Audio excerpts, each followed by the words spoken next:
Hello, and welcome to V.Z Pro 3. Do you want to hide all of your TikTok videos without deleting them one by one? This video is perfect for you. Here's a step-by-step guide on how to make your TikTok videos private so no one else can see them, while still keeping them saved in your account.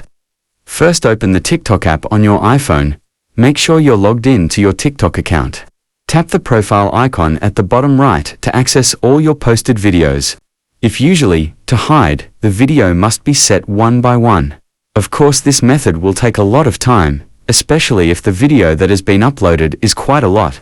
So for a quick way, please click the three-line menu at the top right corner.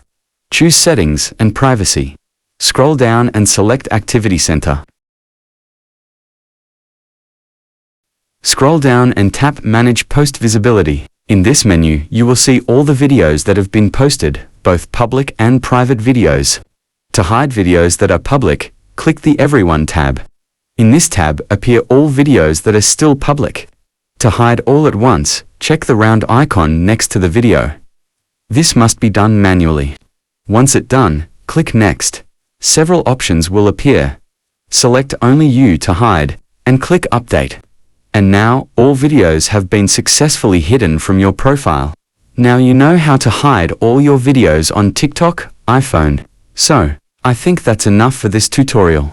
If you have any questions, please let me know in the comments sections below. And if this video helped you out, don't forget to give thumbs up and subscribe to this channel for more tutorial video. Thanks for watching, and see you on the next video.